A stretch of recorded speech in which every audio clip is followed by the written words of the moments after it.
គ្នាសូមថ្លែងបង្គំព្រះអង្គចាអញ្ចឹងកណាបងថ្ងៃនេះចង់ដឹងពីកម្មវិធីរបស់ខាងវិទ្យាល័យរបស់អ្នកផ្សេងនៅទីក្រុងវិទ្យាល័យ UJC យើងនេះតើធ្វើនៅថ្ងៃណាដែរដែលគាត់ឲ្យទៅប្រសាទ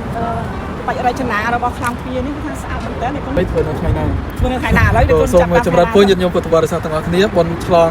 សុភោឆ្លងក្នុងវានៅខាងក្រោយខ្នងនេះរចនាប័ទ្មប្រាសាទអង្គរតូចដែលមាននៅលើទុំជាតិខ្មែរយើង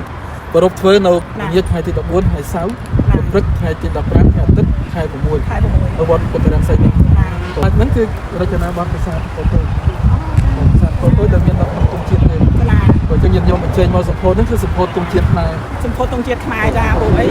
ខ្លោងវានេះគឺថាយើងបានក្បាច់រចនាពីប្រាសាទអង្គរតូចហ្នឹងគាត់ខ្ញុំមើលទៅឃើញណាហើយមើលទៅក្បាច់នេះគឺថាស្អាតមែនតើហើយរំលេចទៅដល់ពណ៌នេះចាចាំងទូផ្លេទៀតអញ្ចឹងកម្មវិធីរបស់ខ្ញុំខែ6ខែ14និង15ចឹងសូមអរគុណនិងសូមជម្រាបញាតិញោមចូលរួមប្រខានមកសុភោទុំជាតិខ្មែរគឺខ្លោងទ្វារវត្ត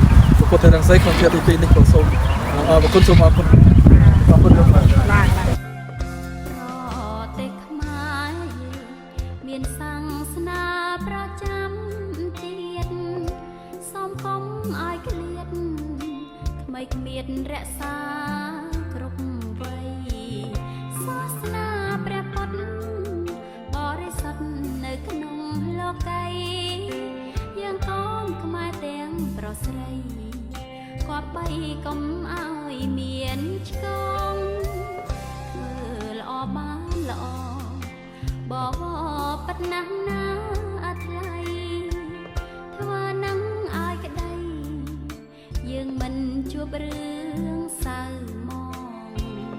បងចង់បានល្អសូមកុំធ្វើរឿងខុសឆ្គងជីវិតបានសុខកន្លងព្រោះចិត្តបងតែផ្លូវល្អនៅក្នុងលោកីមានអ្វីអាចនៅគង់បានជាតិសង្ឃគ្រប់ប្រានមិនថាអ្នកមានឬក្រពេលចាក់លោកទៅគួរຕົកនៅគេឈ្មោះដ៏ល្អទ្រព្យសម្បត្តិមានច្រើនកកក